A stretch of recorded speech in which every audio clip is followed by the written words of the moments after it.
Well, the word exasperate means to embitter. To embitter. In fact, some of your translations might have it rendered that way, to embitter. It means to provoke, to irritate, to stir up, to agitate.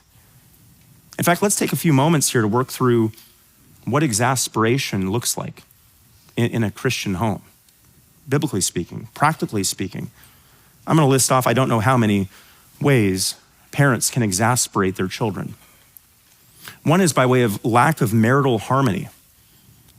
A home in which the mom and the dad are fighting like cats and dogs, or as Colossians 3:8 puts it, where the parents' relationship is marked by anger, wrath, malice, slander, and abusive speech, is already laying a foundation for an exasperated child, one who will grow up irritated and embittered in the midst of their agitated home. Here's another one, crowning your child king. Putting out another way, making the child the center of your home.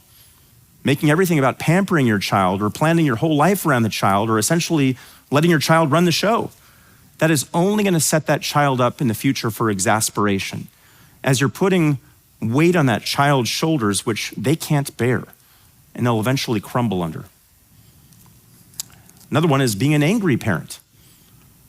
A parent's anger might come through in the sinful anger they demonstrate toward their spouse, or the sinful anger they express toward other family members, or the sinful anger they express toward the church or church members, and certainly the anger they express toward the child himself.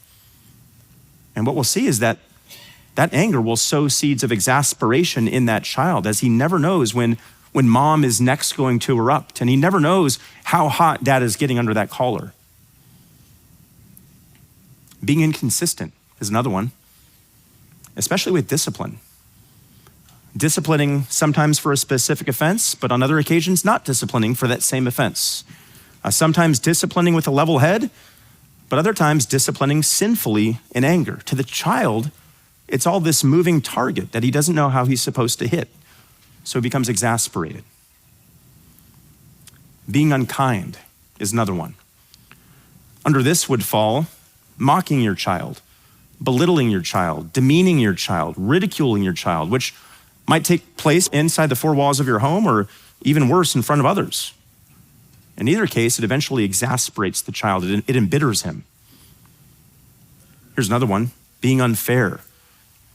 I know that's an unfair word to use, unfair.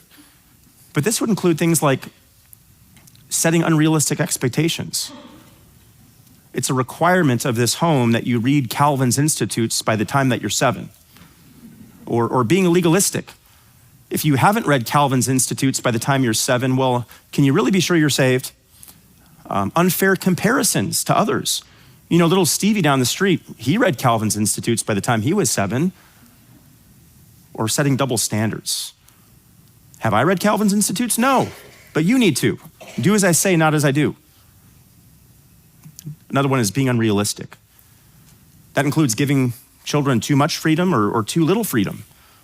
You know, smothering your 17-year-old daughter can exasperate her. Putting an iPhone, which is like the digital version of crack cocaine, in the hands of your 6-year-old son can exasperate him. Being unrealistic also includes never admitting to your child that you are in the wrong. Never confessing your own sins and shortcomings. Never seeking forgiveness from them for the ways you've sinned against them, so that they never get to witness from mom or dad what true repentance looks like from a Christian. Being uncharitable with your time, not spending time with your children, not playing with your children, not attending their games, going to their events.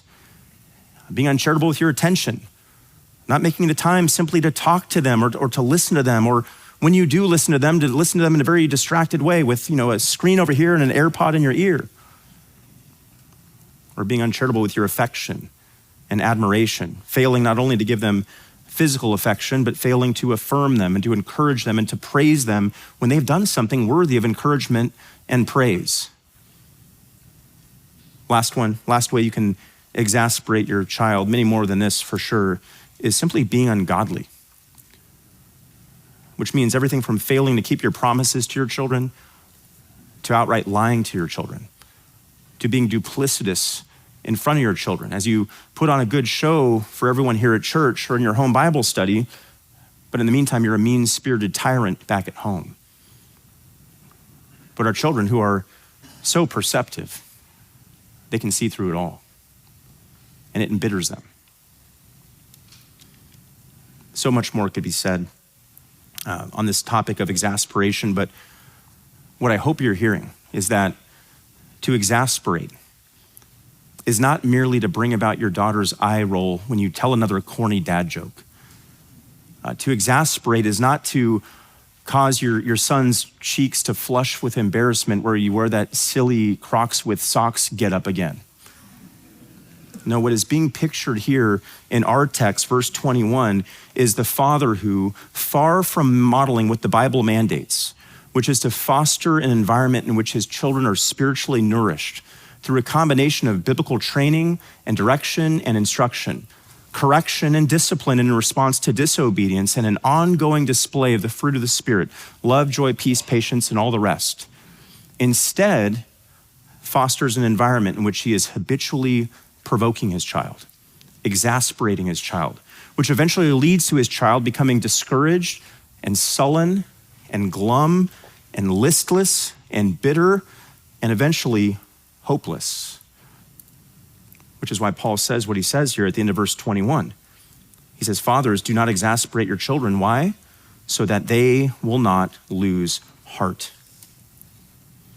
That is the tragic endgame for the father who exasperates his children. That is the sad final warning that we see at the end of this section of Colossians, that through a father's selfishness, through a father's foolishness, through a father's sin, through a father's unreasonable nature, through his unloving character, through his ungodliness, his own children, the ones he is called not only to protect and provide for, but the ones he's called to spiritually mold and shape and influence, the ones he is called to tend and lead and guide, will eventually become discouraged and dispirited and deflated and despondent as they come to this place of realizing that they will never be able to hit the moving target of their father's unreasonable and ever-changing demands. The child becomes like a twig